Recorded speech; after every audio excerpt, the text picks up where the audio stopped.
Boa noite, pessoal. Boa noite para você que está assistindo. Vamos dar início hoje à nossa segunda aula de Física e Matemática. Eu sou o Pedro, sou do curso de Engenharia Física e estamos aí mais um dia para tentar abordar alguns assuntos hoje, em especial o assunto da Física e Matemática no ramo dos complexos. Vamos primeiro tentar, a primeira parte da aula queria que a gente entendesse um pouco de como números complexos funcionam, as relações que as cercam, no caso, e se possível eu quero chegar no assunto de derivação dos números complexos, que é um tópico muito importante, muito interessante, e acho difícil conseguir falar sobre integrais de complexos hoje. Talvez no outro dia eu já esteja postando um vídeo sobre isso, caso hoje não dê. Então, vamos brincar um pouco aqui hoje.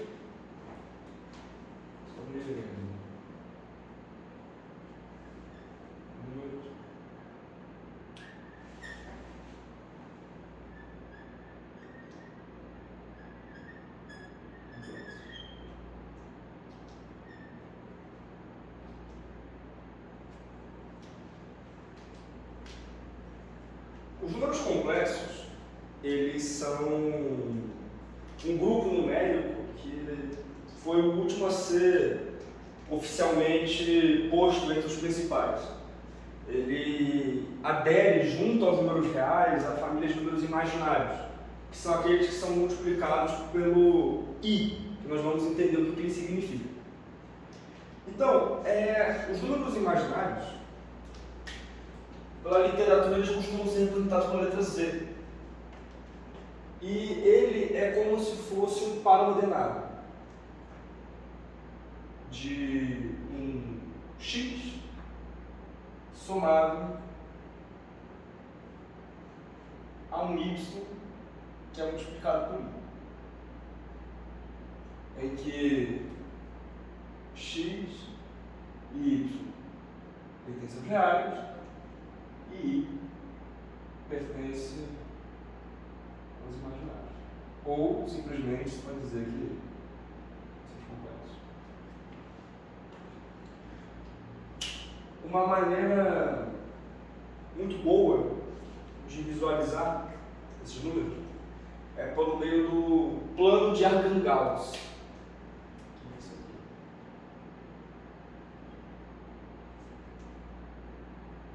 Em que o eixo que a gente costumeiramente chama de x vai ser o eixo real, e o eixo que a gente costumeiramente chama de y vai ser o eixo imaginário. Inclusive, vocês já podem imaginar que o x relaciona uma grandeza nesse eixo real e o y relaciona uma grandeza nesse eixo imaginário. É feito de propósito para a associação ficar mais fácil. Perfeito. Então, cada número complexo, ele é um ponto nesse gráfico. Esse gráfico não, ele é um ponto nesse plano. Nós temos aqui um ponto Z, em que ele vai ser representado por x e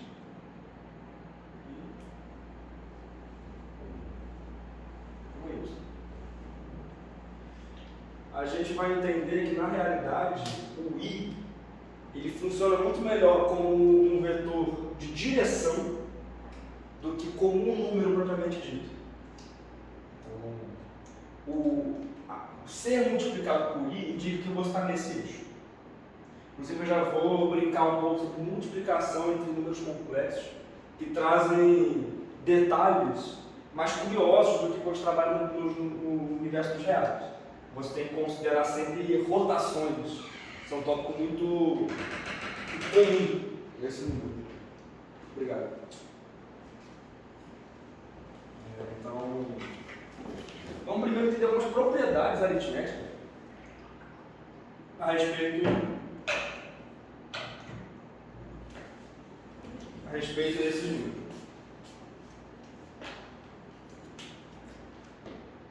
Dados o número Z1, número complexo, mais algum Z2, tal que eu vou representar Z1 como sendo um x1 mais y1, que multiplica I, e z2, um x2 mais y2, que multiplica I.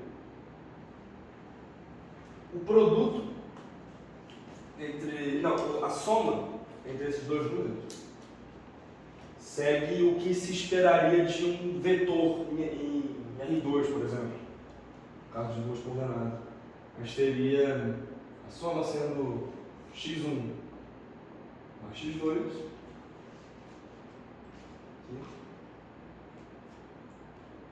mais y1, y2, seria esse z1 mais z2. Então, mais ou menos assim que se comporta a soma entre dois números complexos. Por essa distribuição que não é multiplicado por x, só não é multiplicado por x, por i, no caso, por i, e o que é multiplicado por i, só o que é multiplicado por i.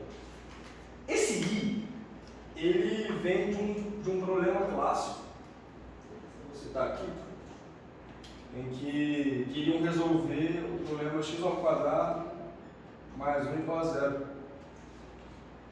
E você tem a resolução como sendo mais ou menos a raiz de menos 1. E aí definiram I como sendo a raiz de menos 1. Pelo menos da maneira numérica de enxergar, é assim. Afinal, no conjunto dos reais não existe um número que, multiplicado por ele mesmo duas vezes, ou um número par de vezes, sendo o resultado um número negativo, isso seja possível, porque sempre o produto par de negativo dá positivo. Maravilha.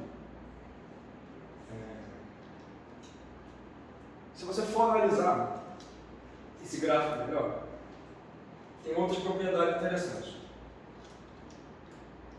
Todo número complexo ele tem o que é chamado de módulo, que é representado em algumas literaturas por esse módulo de Z ou por um R. E como um número complexo ele tem que sempre estar associado a um plano, com ele acompanha um ângulo, que é chamado costumeiramente de argumento. Então ele costuma ser invocado como argumento de Z na tela. Essa representação nos permite usar um pouco de trigonometria. De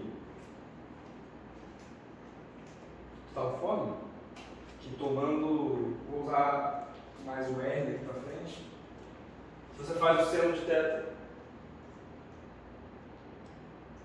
ele vai ser o y sobre R e com seno de θ vai ser o x sobre R. Afinal, a gente está considerando aqui um triângulo retângulo. Então você consegue reescrever isso aqui como sendo R seno θ igual a y e R cosseno θ igual a x. Porém, a gente sabe que o número z ele é escrito desse formato: x mais y vezes i. Bora. Então, o z pode ser reescrito como sendo, isso aqui é o x, então vai ser R cosseno θ mais esse aqui é o y, R seno θ vezes i. Eu posso colocar o R em evidência, então eu fico com z igual a R, multiplico cosseno de θ mais i seno θ. Essa maneira de representar um número complexo é extremamente importante. A partir dela, a gente consegue fazer relações imprescindíveis e que justificam o estudo dessa própria nova matemática que a gente está introduzindo agora. Vamos lá. Deixa eu só organizar aqui as coisas na ordem. Bom, um pouco mais de algumas propriedades. O número complexo é um número. A gente sabe como é que soma. Mas como é que a gente multiplica eles?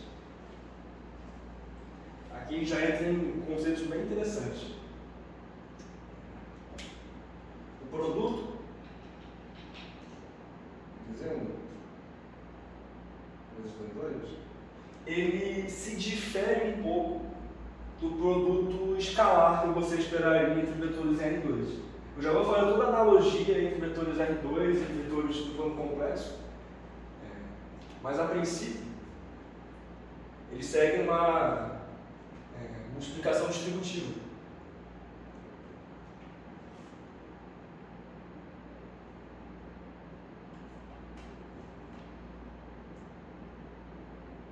Ou seja, x1 vai multiplicar x2 e todos os tempos vão ser somados, e x1 vai multiplicar y2 e assim vai.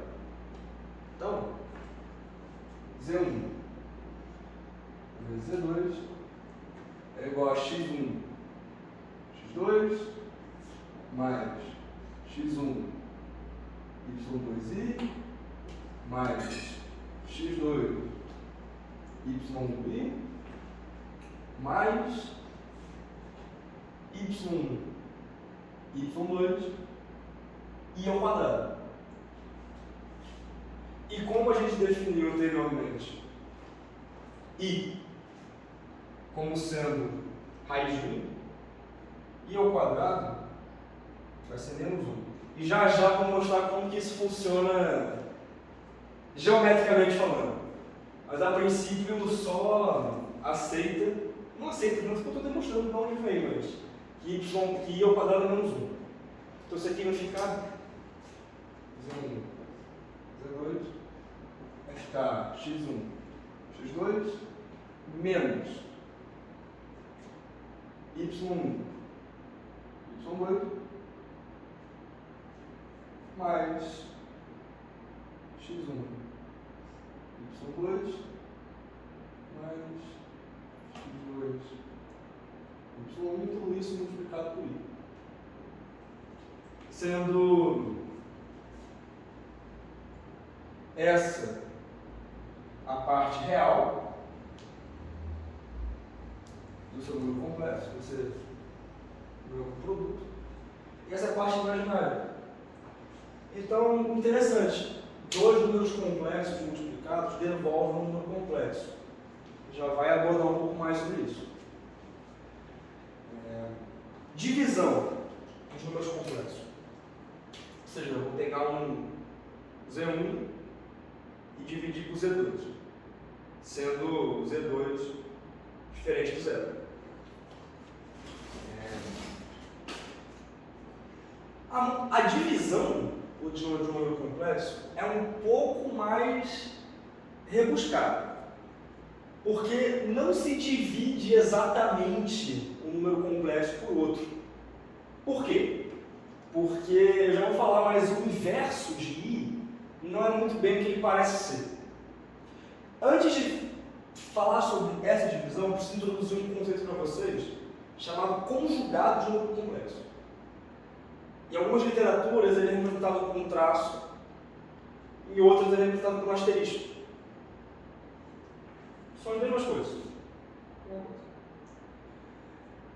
O número complexo conjugado, ele nada mais é do que a inversão de sinal de sua parte imaginária.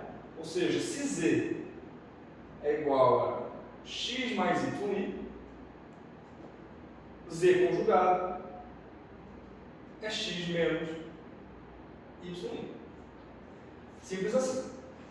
Mas essa propriedade é extremamente importante.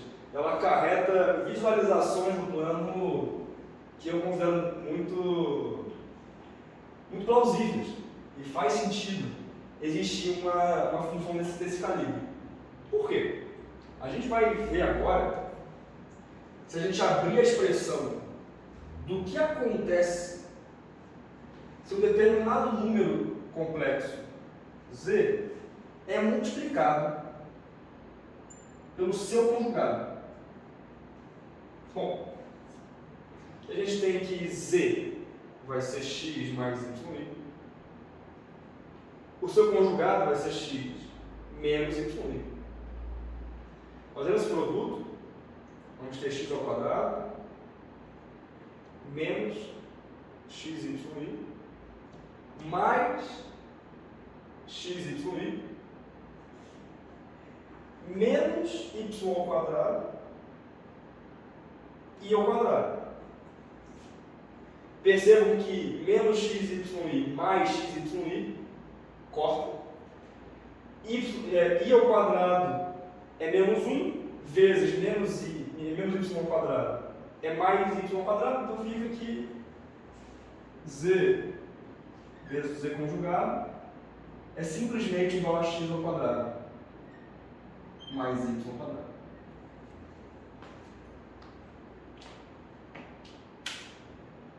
Perceberam o que aconteceu? Quando você multiplicou um número arbitrário, geral, complexo, pelo seu termo conjugado, o produto resultou em um número real. A parte imaginária se cancela. E nós vamos entender já no plano como que isso funciona. Então, quando você multiplica esses dois números, a parte imaginária soma. Então é de se esperar que... Onde que eu vou agora? Acho que eu vou para cima. Então é de se esperar que a gente consiga manipular isso a nosso favor. Como? Nesse caso aqui que a gente está trabalhando, em que Z2 é diferente de zero, e tanto Z quanto Z1 pertencem aos complexos, a gente faz isso aqui. Z1 sobre Z2 vai ser igual a Z2 conjugado. Não, igual não, né? Você vai multiplicar Z2 conjugado, Z2 conjugado, cima e embaixo. Bom, Z2 conjugado sobre Z2 conjugado vale 1. Maravilha. Então você vai ter esse produto acontecendo aqui embaixo. E na realidade, o que você está fazendo é mantendo apenas a parte real do termo Z2 no denominador. Dessa forma, você consegue. Aí, como Z1, vou até botar aqui uma observação: Z1 diferente Z2. Quando você for fazer esse produto de Z1 e Z2 conjugado, isso vai continuar complexo, porque Z1 é diferente de Z2. E essa associação acontece porque a gente está considerando que tanto o x de um termo e o x do outro são iguais, e o x de um termo e o x do outro são iguais. Maravilha. Então, esse produto vai nos resultar aqui embaixo um termo, eu vou chamar de W, em que W vai ser a parte real ao quadrado de... não vou complicar não. Mas, enfim, a gente resolve isso, faz a multiplicação, vai ter só a parte real embaixo, são números, x e y são números, então a gente consegue simplesmente somá-los, e vai ter uma função, um número complexo em cima, você vai dividir eles. Aí sim, por exemplo, da mesma forma que a multiplicação acontece, se você tiver, vamos supor que isso aqui resulte, sei lá, vou inventar dois valores. 2 mais 6i, e aqui embaixo de, sei lá, 2. Ou seja, essa parte que x ao quadrado mais y ao quadrado dá 2. Não sei. Aí você vem, vai dividir normal. 1 mais 3i. Então você continua tendo um número complexo. E você resolve essa situação com conjugado. E eu vou explicar agora o porquê que não é trivial simplesmente dividir por i. Então você pensa, poxa, era só, vamos supor, se esse aqui tivesse um outro termo, 2 mais 3i, sabe, se não subisse, não, sabe, sem precisar disso aqui, fazer direto, é só o 2 dividir o 2, o 3i dividir o 6i, mas não é muito assim que funciona. E eu vou explicar uma analogia aqui, que vamos usar esse próprio conceito para ver o que é de fato 1 sobre i. 1 sobre i, que seria, no caso, a divisão por i, se você fosse fazer, usando esse mesmo critério de conjugados, multiplicando o termo i, nada mais é do que um número complexo, cuja sua parte real vale 0. É 0 mais 1 vezes i, que é igual simplesmente a i. Fazendo o conjugado desse cara, vai ser o oposto da parte imaginária, simplesmente menos i. Então a gente tem aqui que o conjugado de i é menos i. Multiplicando com menos i em cima, embaixo, aqui embaixo a gente vai ficar com menos i ao quadrado.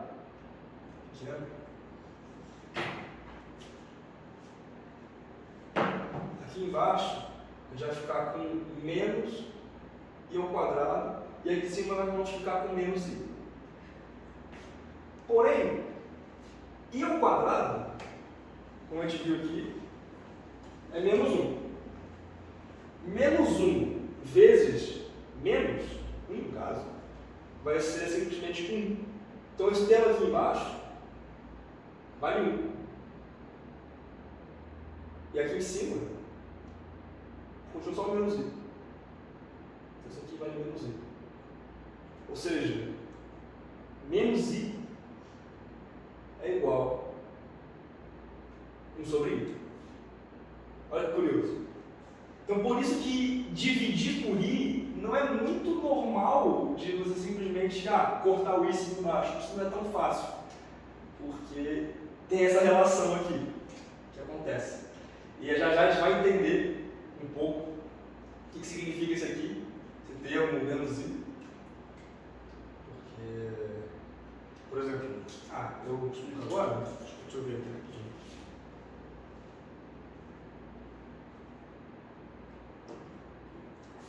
Vou explicar. Eu vou refazer aquele. Acho que eu vou para. Só vou parar essa parte lá.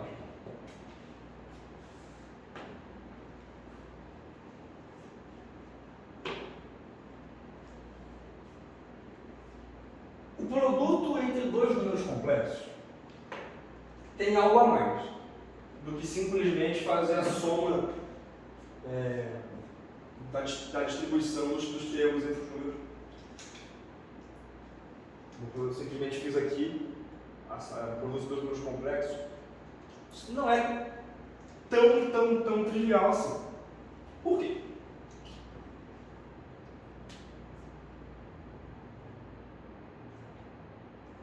Vamos lá.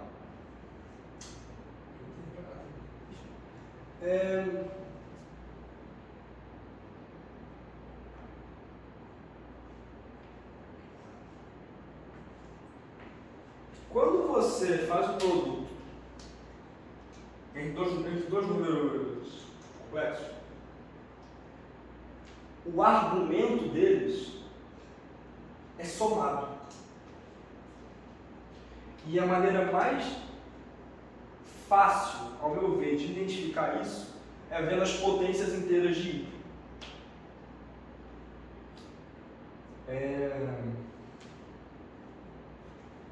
Vamos lá. Aqui a gente tem o vetor que é o 1 vezes i. Que a gente tem o i, ele nessa direção, a gente tem ele em 1 de módulo, vamos dizer assim. Bom, i ao quadrado, como a gente viu aqui, para a definição do valor de I para nós no plano real, ele significa raiz de menos 1. O quadrado de I vai ser igual a menos 1. Olha que curioso. I é um número puramente imaginário. Ele não tem parte real. Só que quando você elevou ele ao quadrado, ele veio para cá.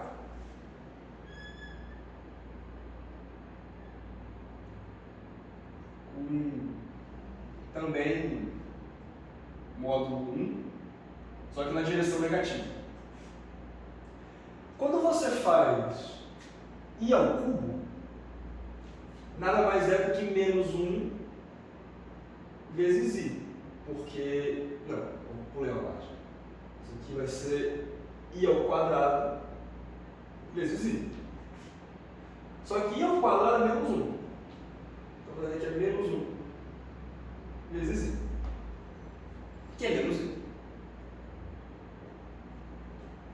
Mas olha que curioso. Você elevou de novo ao quadrado esse termo. Não, você multiplicou de novo esse termo por I. Ou seja, você tinha I ao quadrado e multiplicou por I. E agora você está aqui. É o menos 1 que multiplica I.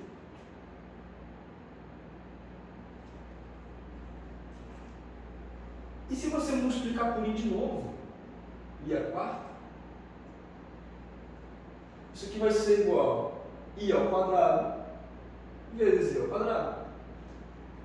Isso aqui é simplesmente menos 1 vezes menos 1, que é igual a que está aqui.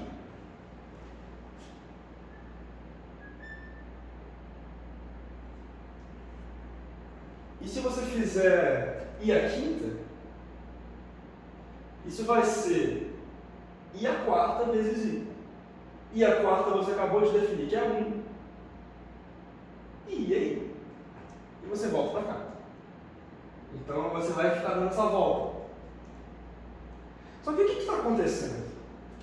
Por que você está elevando um número imaginário ao quadrado e ele está mudando de tanto direção quanto sentido? Ele não está só mudando o módulo dele, mas pelo contrário, o módulo dele permanece constante. Nessa brincadeira que está multiplicando por 1 também. Mas, enfim.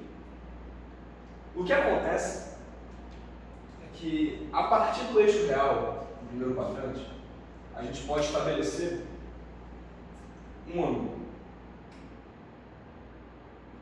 Θ, 90 graus para esse caso aqui.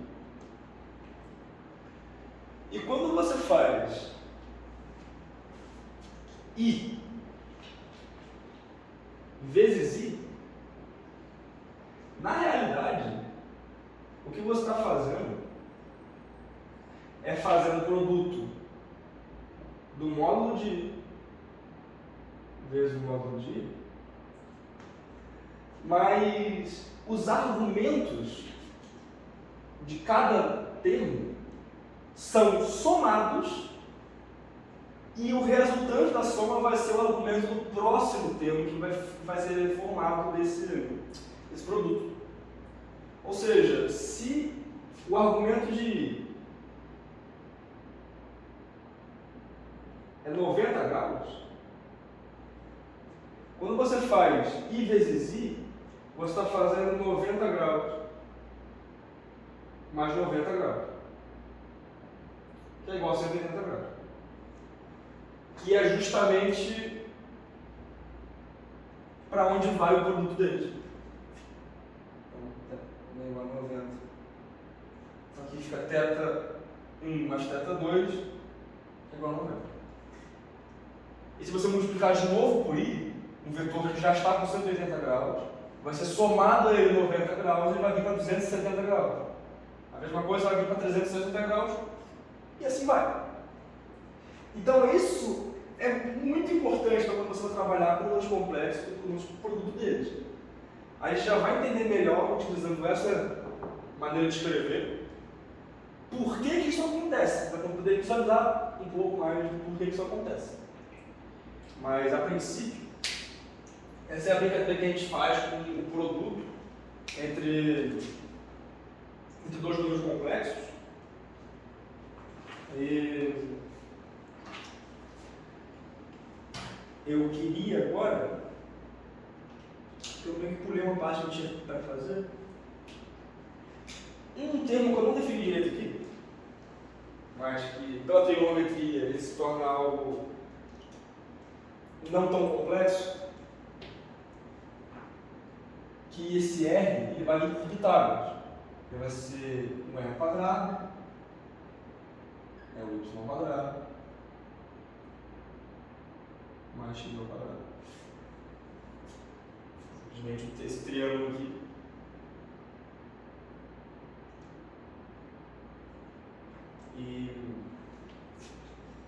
Então esse é o nosso módulo do vetor. Passando aqui. Esse é o módulo nosso.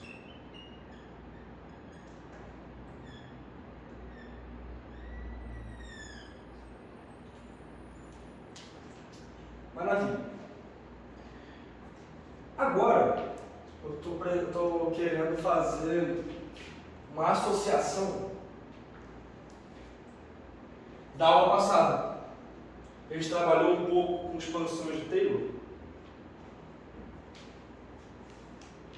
E aqui vai começar os resultados realmente fantásticos. Porque até agora a gente está só trabalhando com um novo tipo de número. Nada do outro mundo.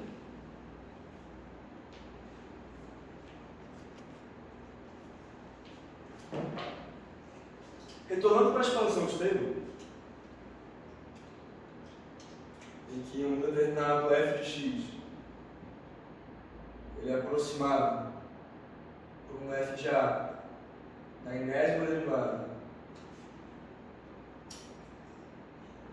somatório de n igual a zero até infinito de f avaliado em a na enésima derivada, que multiplica x vezes a elevado a n sobre n fatorial, em que costumeiramente, para simplificação, a gente vai utilizar o a igual a zero. A gente vai começar a nossa aproximação em torno do ponto zero. E vocês lembram que eu fiz na aula anterior para f de x igual a exponencial de x? E a desenvoltura disso resultou em um exponencial de x igual ao somatório n igual a zero até infinito de x elevado a n sobre n fatorial. Maravilha.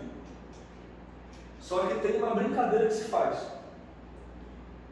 Quem fez essa brincadeira mais foi Euler. O próprio Taylor, Gauss, a galera toda fez essa brincadeira, mas o Euler foi mais pioneiro. De introduzir essa ideia dos números imaginários, números complexos. Inclusive, ó, só para deixar claro, um número imaginário é um número complexo com parte real, a real pura, igual a zero. Mais um CI, o seu número real. Isso é um número imaginário puro. Isso aqui é um número imaginário, isso aqui é um número real. E o C, para multiplicar o número imaginário, ele é um. Caso o vetor I, ele vai ser real. Então ele brincava mais com isso, tendo a ideia de tentar relacionar de alguma forma essa exponencial com essa expansão de Taylor, fazendo o x igual a I vezes 1 ângulo θ. Essa foi uma das maiores ideias de todos os tempos, basicamente. E isso ele fez depois de fazer a expansão. Então ele não derivou os termos já considerando x igual a I θ. É importante frisar isso, porque a derivada desses valores exige um cuidado um pouco maior. Perfeito. Então, a exponencial de θ vai ser igual ao somatório de n igual a zero até infinito, de θ elevado a n sobre n fatorial. Eu quero abrir um pouco esse termo.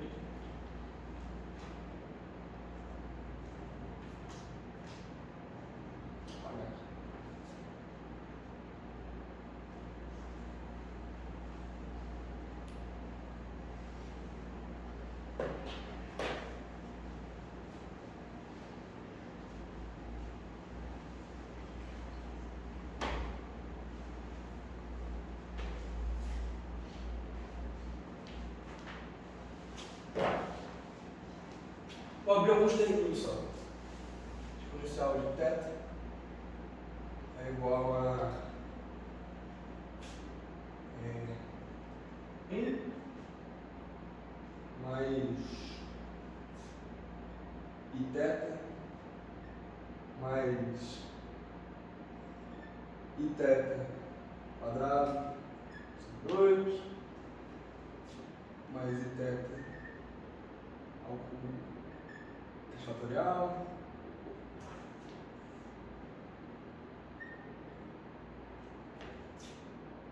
mais iθ 4 fatorial mais iθ quinta fatorial. E aí, utilizando esses conceitos das potências I, ainda mais das potências inteiras, que são as potências que nós estamos trabalhando com a expansão de Taylor, né? Porque N é um natural. O que nós temos aqui? Uma certa padronização vai aparecer. O exponencial de θ vai ser 1 mais iθ. Agora atenção aqui. Isso vai ser I ao quadrado vezes θ ao quadrado. Isso vai ser menos θ ao quadrado. Porque I ao quadrado é igual a menos 1. Vamos explicar θ ao quadrado. Aqui você vai ter I a terceira, como a gente viu anteriormente, é menos 1. Aqui vai ser menos I θ ao cubo. E a quarta, a gente viu que é 1. Fica só θ 4. E a quinta, a gente viu que é I. Igual a I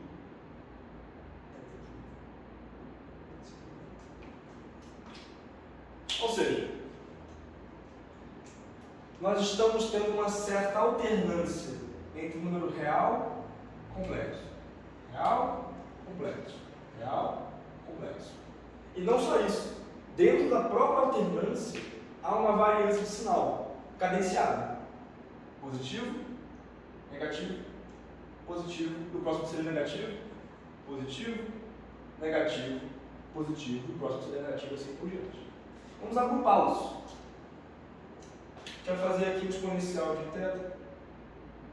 Eu vou reunir tudo que é real no lado esquerdo e tudo que é imaginário no lado direito. A gente vai ter I menos θ ao quadrado sobre 2 fatorial mais θ 4 fatorial. Por aí vai. Mais, eu vou botar. Eu vou carregar o I θ menos I θ ao cubo fatorial mais I θ quinta 5 fatorial e por aí vai.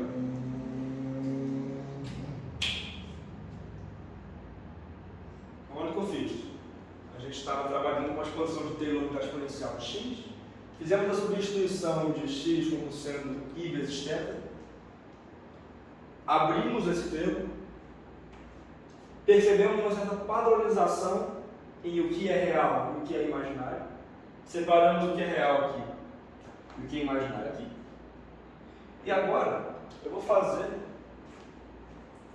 uma associação que é fantástica. Usando de novo a expansão de Taylor, eu vou abrir alguns termos do Taylor de cosseno de θ e do seno de θ.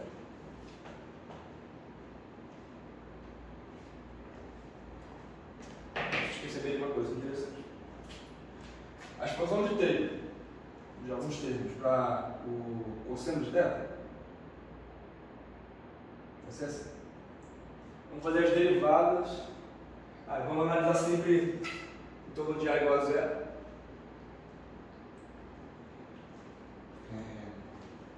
Bom, na derivada zero, simplesmente na derivada zero, variado em zero, cosseno de θ, cosseno de zero, é igual. A gente tem 1 vezes θ elevado a zero, zero fatorial. Primeiro termo, vamos para o segundo termo. Eu quero fazer 3.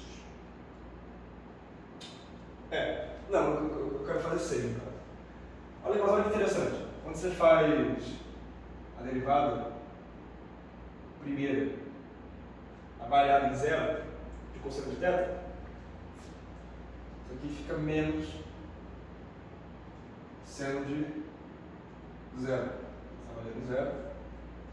Isso é igual a zero. Ou seja, a somatória inteira vai zerar. Você vai ter o zero multiplicado ali em cima. E 0. 2. Segunda derivada.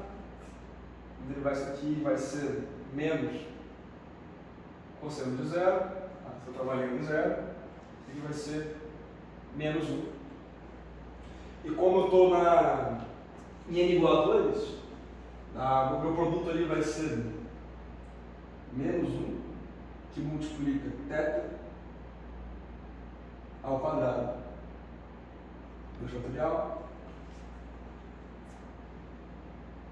Terceira derivada, variada de zero, isso aqui vai ser seno de zero. Já avaliando zero. Isso também é zero. Então toda a somatória é zero. E por último, também avaliado em zero, vai ser simplesmente cosseno. Cosseno de zero. É igual a 1. Então isso aqui continua e vai ser, como eu estou em n igual a 4, isso aqui vai ser mais 1 que multiplica x, θ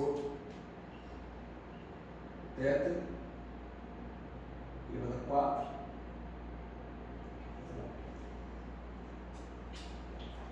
Perceberam que alguma coisa apareceu aqui? 1 vezes θ elevado a zero, θ elevado a zero no caso é 1, 0 fatorial é 1, isso aqui tudo é simplesmente 1. O cosseno de θ, ele segue esse padrão. 1 menos θ ao quadrado sobre 2 fatorial, mais θ 4 sobre 4 fatorial. E assim por diante. Então, seguramente, posso relacionar essa componente real como sendo o cosseno de θ.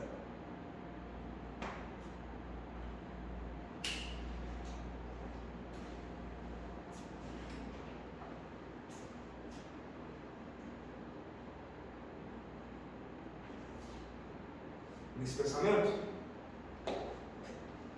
é que se esperar que, se eu já estou com isso aqui e vou fazer a expansão de novo, isso aqui eu vou deixar para vocês fazerem, não como um tempo de aula, mas o seno de θ também vai ser aproximado por θ menos θ ao cubo sobre 3, mais θ sobre 5 fatorial e assim vai.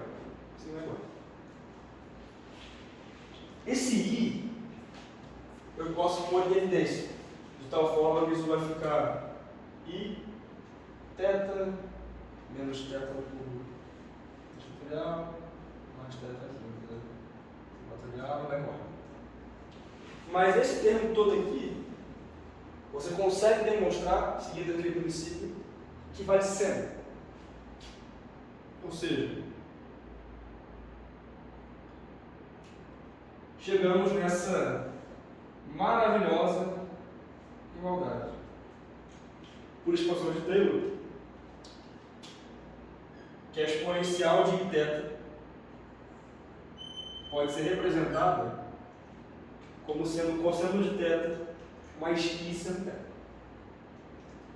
E você consegue perceber que tem bastante semelhança da representação polar de um número complexo, por meio de sua própria trigonometria, de um exponencial complexo expandido. E ao ponto de que, se eu simplesmente multiplicasse aqui embaixo os dois lados por R, mantendo a relação de igualdade,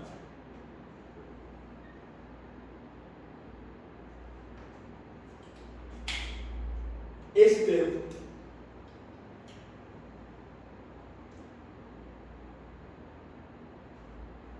seria igual a esse termo. Logo, chegamos a uma das relações mais importantes da matemática,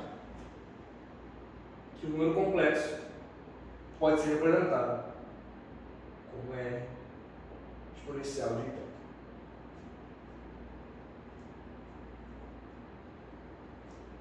Sendo R o módulo que eu escrevi anteriormente, que é de um número complexo,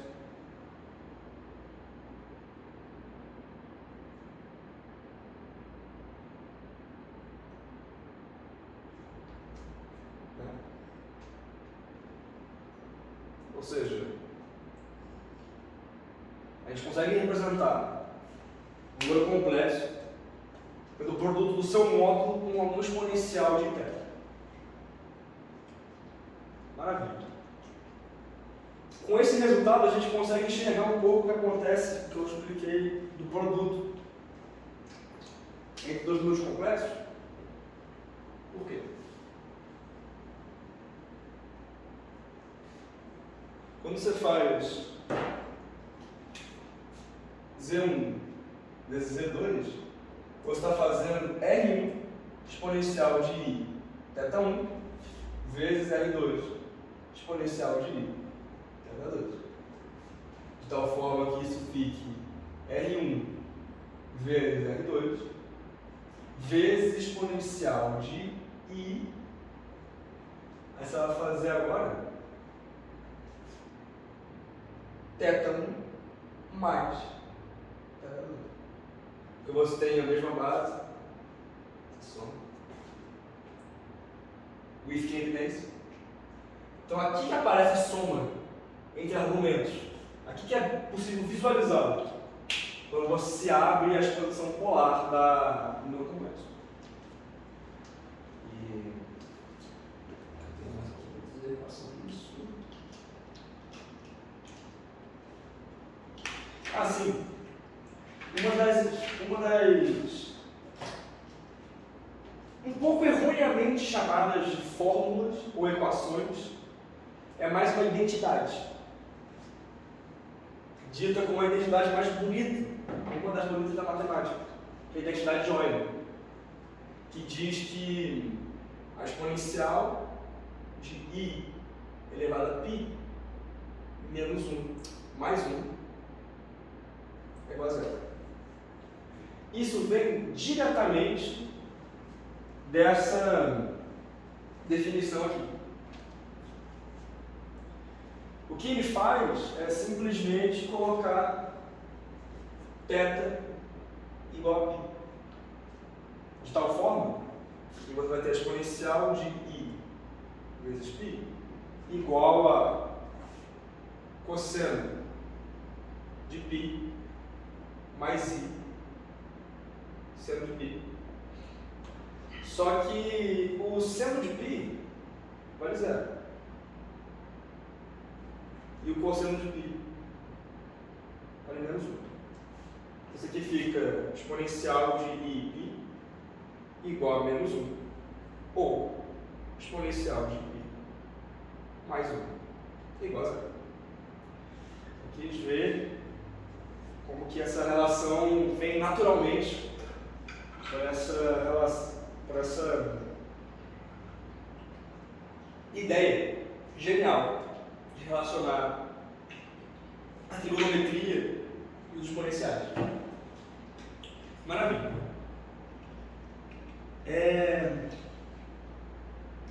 Antes de falar sobre raízes,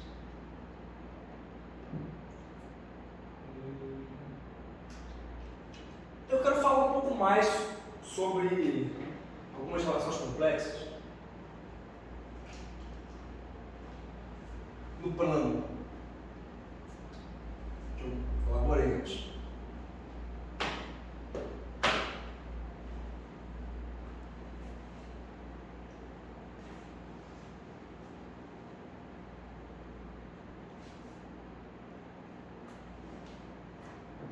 Tem uma relação que eu não falei anteriormente, mas se você somar um Z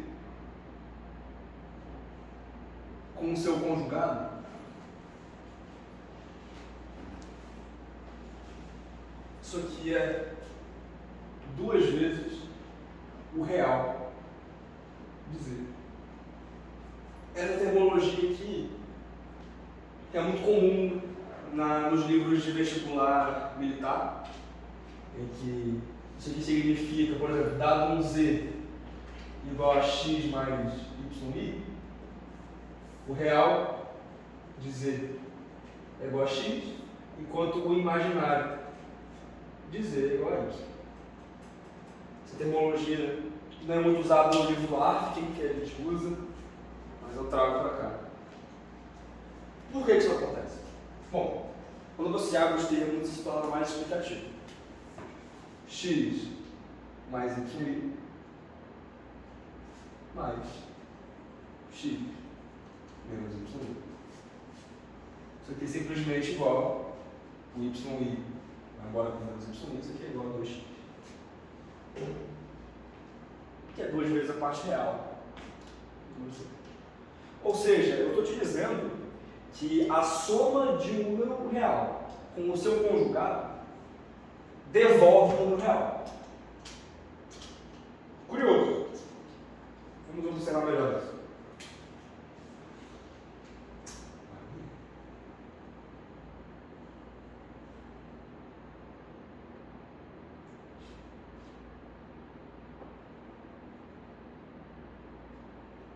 Como que se visualiza esses dois termos?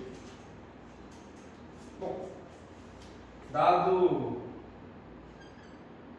número complexo Z, de módulo R, o conjugado de Z, ele está nessa posição aqui.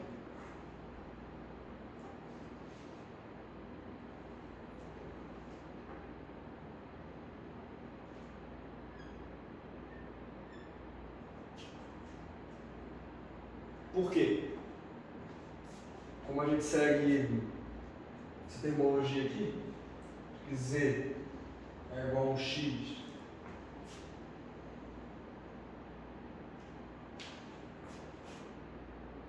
Y, como a gente está trocando o sinal de I, do termo imaginário, no caso, melhor dizendo, aqui embaixo é como se fosse menos Y. Enquanto o X é compartilhado. Então assim que se visualiza o conjugado do número complexo. Quando você soma esses termos,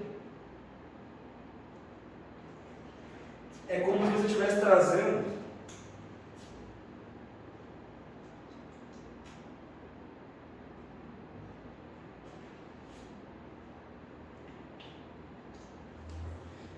esse vetor vetor, entre aspas, desse número complexo para cá.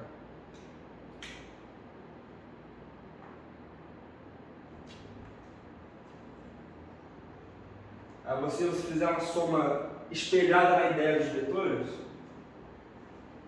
perceba que a soma, se você considerar um vetor assim, vem para cá.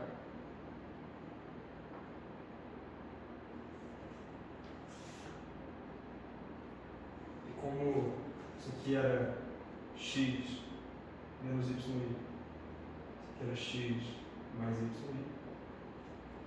ao fazer a soma, os erros imaginários se cancelam e usa a soma. Aqui é 2x. Então é assim que se visualiza a ideia de um número complexo somado com o seu conjugado, terminado no eixo dos reais. Um fator de trigonométrico. Esse argumento é θ, e esse argumento aqui de baixo, já vou entrar mais nesses méritos, mas você pode representar com menos θ.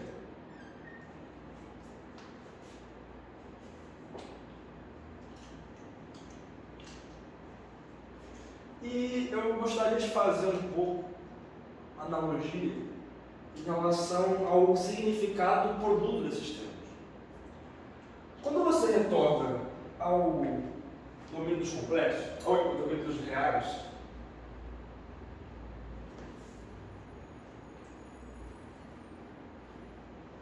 o significado de um produto por escalar muitas vezes não é abordado fisicamente, ou até mesmo uma certa comparação. É pouco dito. Eu tenho um exemplo aqui no meu caderno que eu gostaria de relacionar.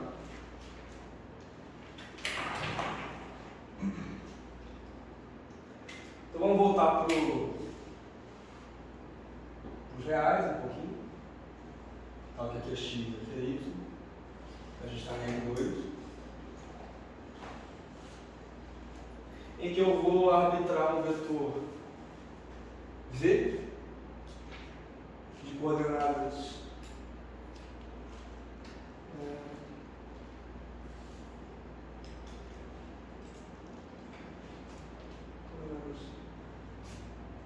um 7 e um U de coordenadas 3 e 2. Ou seja, você tem um V aqui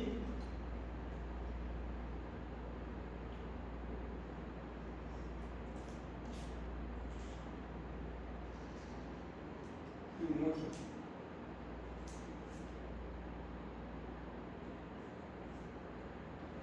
Maravilha.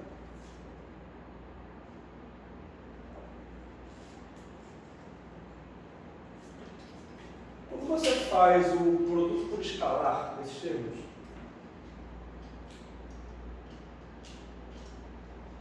a gente tem duas maneiras de definir isso. Fazendo o produto interno e V. Ou você pode fazer a coordenada x vezes a coordenada x, vai ser 1 vezes 3, somado com 7 vezes 2. Então, que interno, vamos ver, vamos lá, 3 mais 14, igual a 17. Beleza. Só que eu queria, além dessa definição, e também outra que é muito usada na física, de que o produto interno, o IV, também pode ser descrito não existe, enfim, entre o módulo de U vezes o módulo de V vezes o cosseno do ângulo entre esses vetores.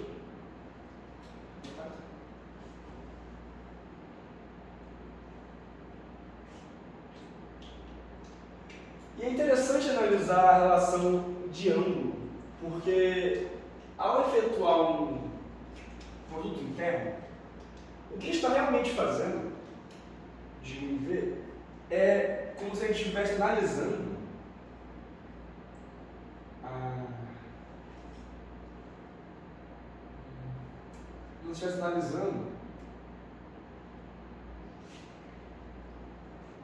a projeção do vetor V, o vetor U, por exemplo. Que estaria o ângulo. Inclusive é daqui que vem essa definição aqui. A gente analisa o sombreamento que ocorre, o que é de relação com o cosseno, que é esse segmento aqui com esse módulo aqui, esse vai. Eu trago mais, acho que uma curiosidade, como que esses ângulos eles são bem definidos. E só um segundo.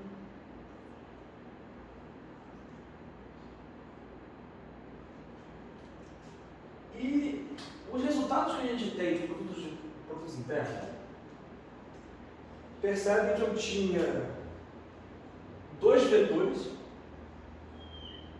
em R2, e ao fazer o produto interno entre eles, eu recebi um número.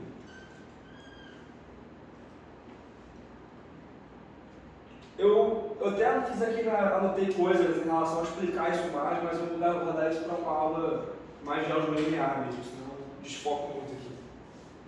Então, a gente fez um produto em dois termos em R2 e caímos em R, caiu para os reais. Mas isso não acontece quando a gente faz... Não necessariamente acontece quando a gente faz produto em dois números complexos. Por quê? Se a gente está analisando objetos que parecem vetores, até se comportam um pouco como vetores, só que ao fazer um produto, entre aspas, natural entre eles, eles devolvem ainda um, entre aspas, vetor, porque não é muito bem um vetor complexo que a gente está analisando. A gente vai entender que a álgebra complexa aborda isso, de que, na realidade, para quem está nos reais, a gente consegue descrever bem o número complexo como sendo um número 2D, duas dimensões. Porém, o número complexo, no ponto de vista dele, ele está em 1D. É como se, para ele fosse uma entidade, né, um objeto unidimensional. Então, é por isso que ele devolve algo que está no mesmo plano que ele. Porque para ele, a definição começa com ele. No imaginário real, que para a gente está no R2. Mas é como se para ele estivesse em R. É muito interessante, eu tentei passar mais a ideia, não vou conseguir demonstrar nada disso aqui, porque, enfim, a gente entra nas sessões topológicas muito mais rebuscadas. Eu queria tratar um pouco em relação, como eu já falei, que o produto dos números complexos, você tem que analisar também o ângulo deles. Vamos entender agora, e daqui a pouco entender esse exemplo aqui, por que o produto de dois números, sendo um deles o conjugado do outro, também te devolve o número real. Mas os produtos de outros termos arbitrários tendem a não devolver o número real, esse número complexo. Tem um exemplo aqui, vem para cá.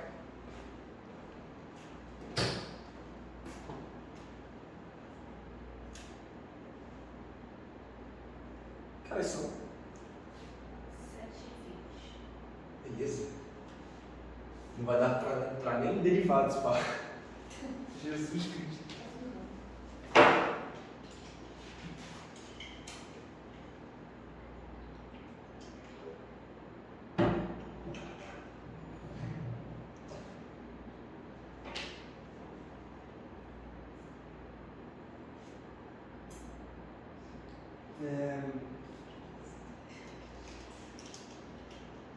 Como a gente viu,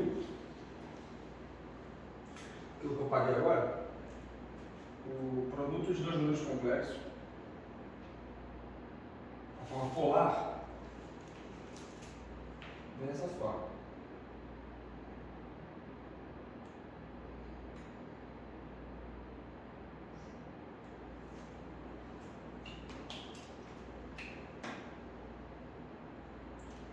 Ou seja, se você tivesse... Peguei aqui, peguei um exemplo, poxa. Pelo amor de Deus. Enfim.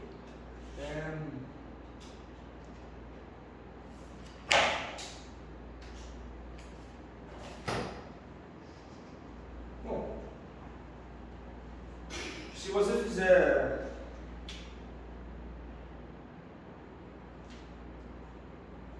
vou logo explicar por que isso aqui volta para os reais, o produto.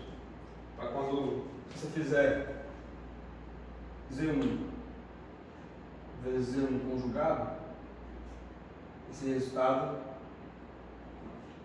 aqui vai ser igual ao Z que pertence aos reais.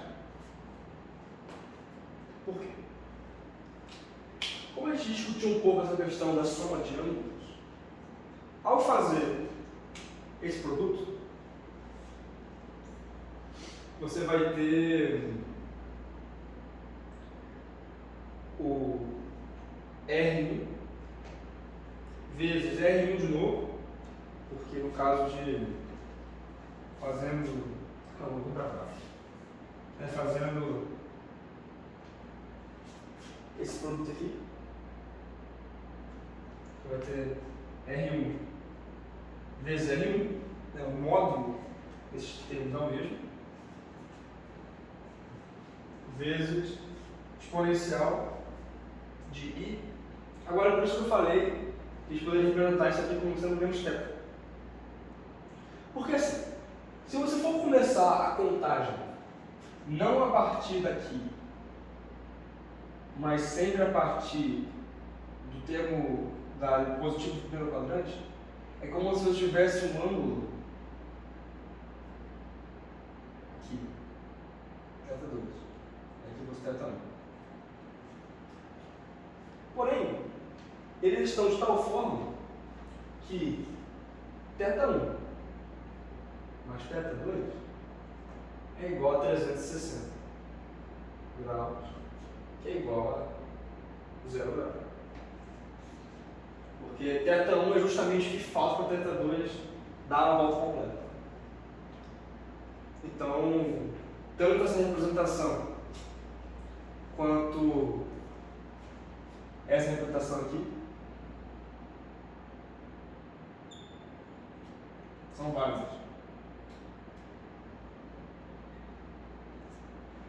Nesse viés, aqui a gente vai ter θ1 menos θ1. Isso aqui vai ficar simplesmente R1 ao quadrado vezes exponencial de I vezes 0, mas aí a gente vai ter exponencial simplesmente virando I. A gente retorna para R1 ao quadrado, que é simplesmente o número real. Então, essa soma de ângulos entre produtos, entre termos de complexos, justifica também o produto de um número Z e seu conjugado retornarem ao plano dos reais. Em relação a isso de reais imaginários nesse viés mais aritmético, eu acho que está bom. Agora eu queria entrar um pouco na questão de derivada.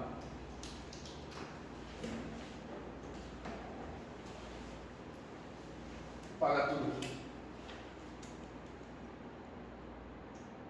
Eu até tinha ideia de falar um pouco mais, de relacionar um pouco mais de produto escalar, mas foge muito e eu vou guardar isso para outra aula.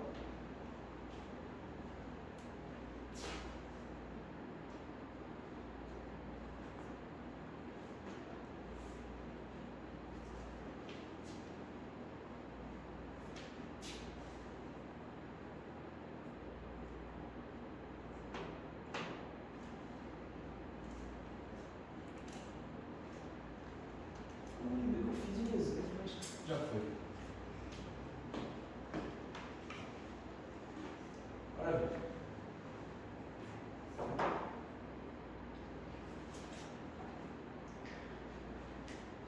Quando a gente trata de derivadas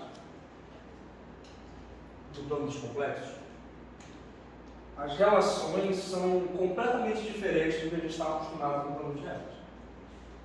Para começar aqui, inicialmente, pelo menos, a concepção de área se torna algo não muito direto.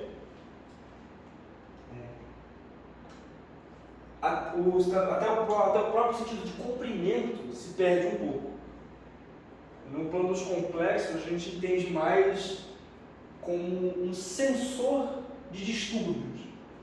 A gente já vai entender melhor isso quando estiver falando de integrais, que vai ser provavelmente na próxima aula. Mas como é que a gente relacionaria a derivada de um plano complexo? Essa parte eu vou ter que anotar um pouco mais, porque são muitos termos e eu quero errar. Bom, se Z é igual a x mais y, uma certa diferencial, a porção de Z, seria uma porção de x, uma porção diferencial de y. E agora a gente vai trabalhar com funções avaliadas em Z. Função de Z. E no caso, o próprio conjugado que nós estávamos trabalhando anteriormente, ele é uma função de Z. Ele pega Z e transforma em seu conjugado, um operador. Maravilha. E então a gente, como uma função de Z pode ser várias coisas, multiplicar números, somar números, dividir números, funções e tudo mais, agora a gente vai tomar a liberdade de separar uma f de Z em duas partes, sendo elas a parte real e a parte imaginária. Imagina. Em que U é a parte real e IV é a parte imaginária. E também agora, como nós estamos fazendo uma diferencial de Z, uma porção infinitesimal, também quero uma porção infinitesimal da própria função de Z.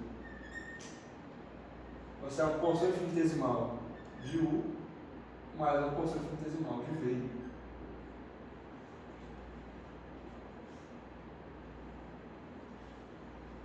E agora, o que nós faremos? A gente está querendo uma derivação. Então, vamos brincar com esses termos aqui que a gente nomeou, de tal forma que eu me interesso em fazer uma porção infinitesimal de f de z sobre a porção infinitesimal de z. Para as minhas definições, isso vai ser a porção infinitesimal de u, a porção infinitesimal de v, sobre a mesma coisa com x e a mesma coisa com y.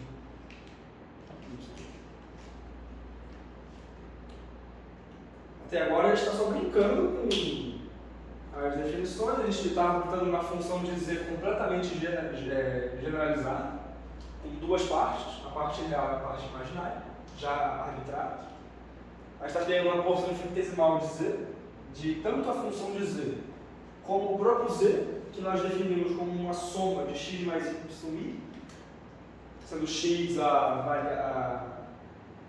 o valor no eixo dos reais e y o valor no eixo dos imaginários, e dividimos essas duas grandezas que nós estamos, essas duas componentes que nós estamos definindo. Maravilha.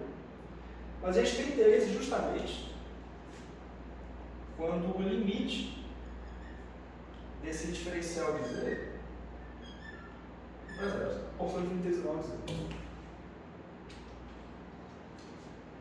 Então a gente vai analisar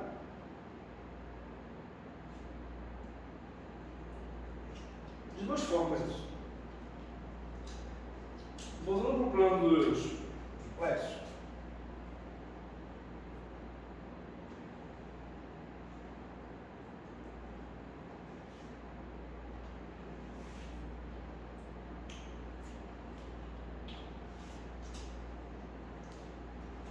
A gente vai ter, vamos supor que Z seja um ponto. Arbitrário.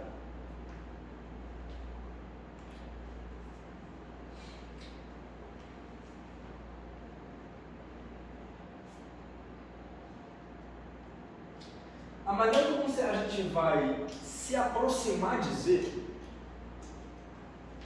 vai vir com simplificações, em que ora consideraremos a porção infinitesimal de x igual a zero e ora a de y igual a zero. Por quê? Porque ao fazer a porção infinitesimal de x igual a zero, nós temos que... e não só isso, mas também a gente considera que... O que a gente considera? Vamos falar besteira? Sim. Não só que a diferencial de x a porção de x vai tender a zero, vai ser zero, mas como a porção de y vai tender a zero. Então a gente já arbitra que uma vai ser igual a zero e a outra vai tender a zero.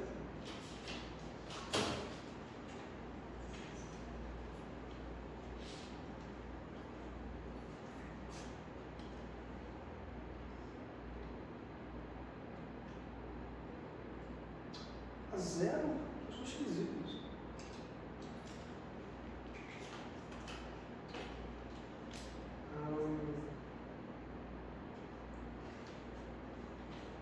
Pedro, você acha que eu tenho que entender isso aqui é zero ou isso aqui é z e vai ser redundante porque z vai tender a zero? Você fala que tomar um limite, você está querendo introduzir a derivada, né? Isso. Eu vou vir para esse ponto por aqui e por aqui. Sim. Como eu estou... É isso mesmo que você fez. Assim mesmo? É. Beleza. Delta x é zero, delta y Tende a zero. E se eu fizesse que ele tende a z? Mas eu estou arbitrando que z está tendendo a zero, ou não? Não sei. Acho que desse jeito aí faz sentido. Top. Então, quando a gente faz o delta x igual a zero, o delta y tendendo a zero, a gente está aqui.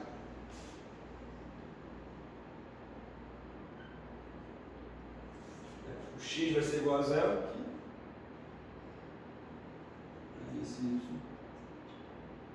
No caso, a gente teria que fazer um ponto z bem próximo do eixo x, né?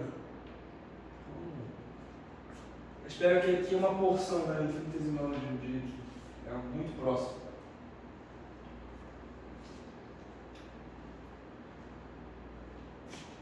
Aqui tende a zero. Então isso aqui é como se fosse infinitamente próximo do eixo. E a gente tem aqui também quando y é igual a zero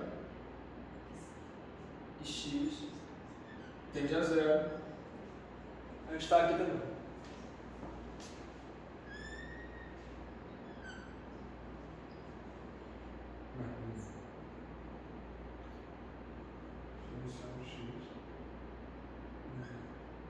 Que y vai ser zero. Então a gente está se aproximando do ponto de lados diferentes. Só que, como a gente vê no cálculo 1, para a derivada de um canto existir, a gente precisa que as aproximações por lados arbitrários tendam a esse mesmo ponto.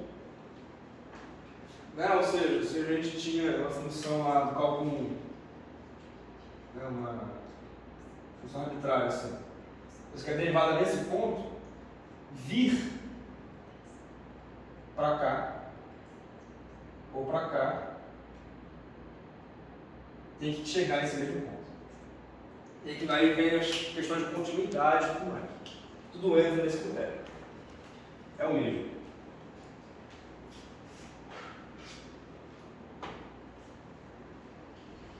E voltando para a manipulação que a gente estava fazendo, ao fazer isso, a x igual a zero e o y tendendo a zero, a gente tem limite da porção infinitesimal de zero a zero é igual a não, de f de zero, zero. A gente vai ter o limite de y indo para zero desse cara todo com x zerado. A gente vai ter aqui o dvi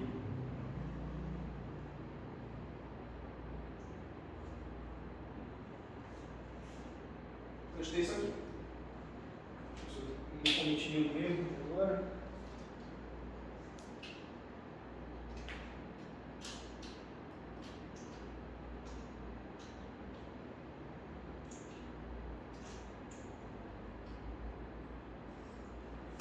Assim, eu só simplifiquei aqui uma coisa.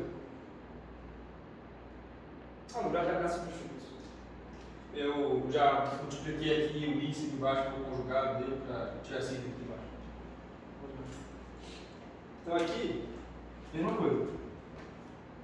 Limite de 0 para 0 de f de 0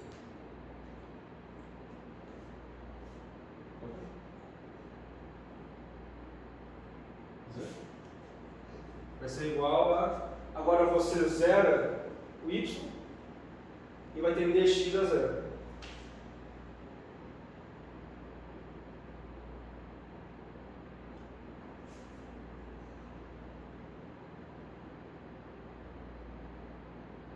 De u vi sobre porção de x. Nós temos isso aqui.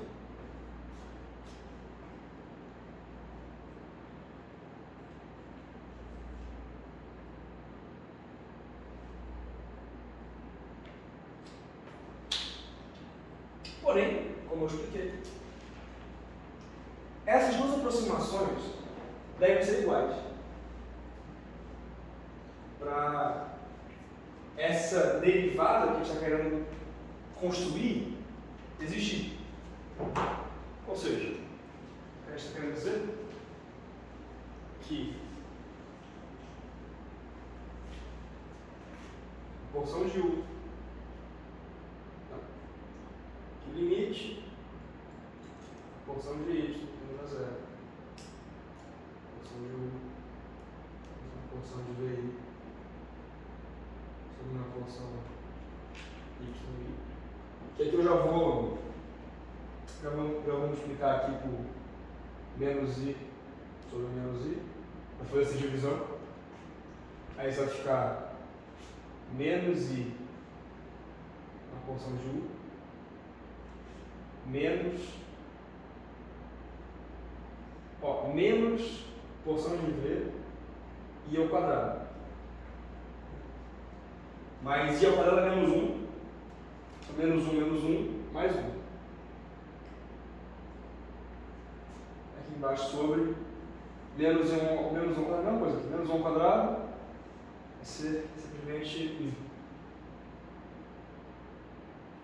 Vou mostrar esse universo aqui. Então, isso com limite de essa porção de y tendendo a zero tem que ser igual a essa aqui de baixo. E essa que a gente está entrando agora é a chamada de condição de Cauchy-Riemann, que ela delimita se uma derivada complexa existe ou não.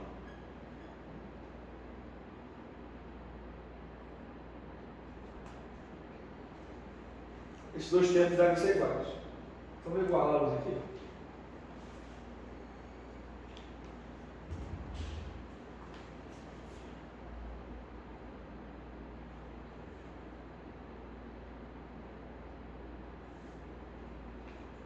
Por isso agora que eu simplifico para a derivada mesmo.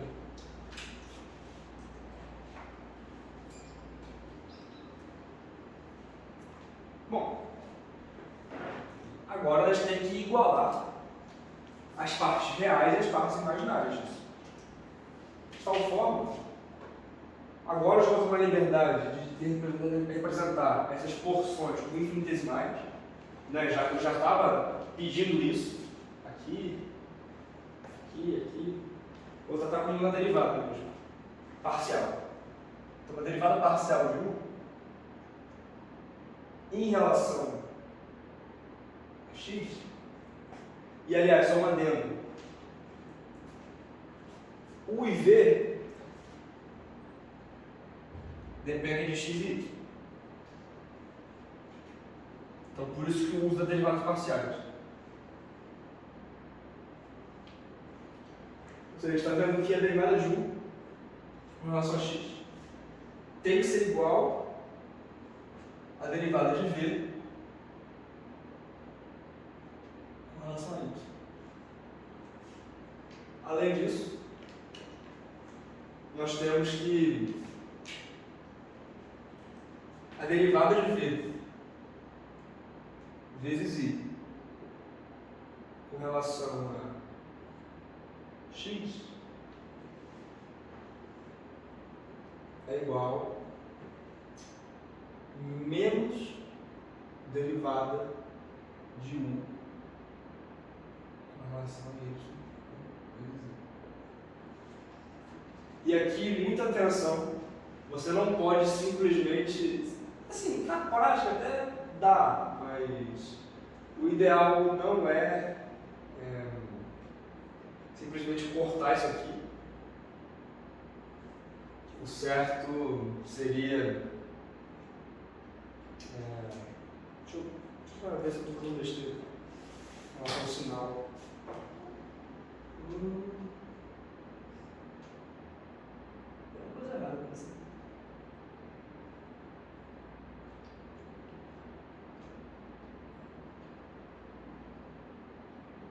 Só um segundo. Confirmo uma coisa aqui. Acho que eu errei alguma coisa. Deixa eu ver. Aqui. Eu sumi não, tá aqui.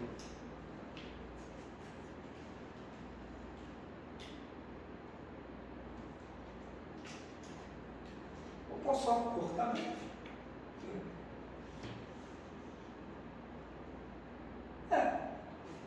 Eu posso simplesmente, nesse caso, não, tem uma ideia melhor. Pô, tô pensando. Simplesmente se eu fizer a multiplicação dos dois lados por i, eu mantenho a igualdade.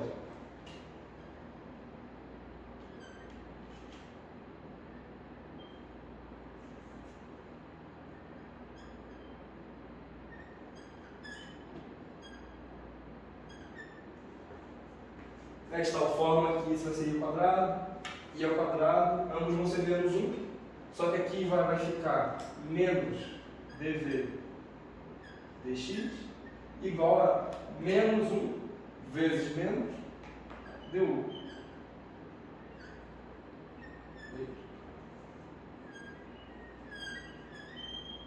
Ou seja, dada um número complexo e uma função avaliada nele, sabemos que ela pode ser derivada ou não, se ela obedece a essa condição. Você separa essa função em duas partes, sendo ela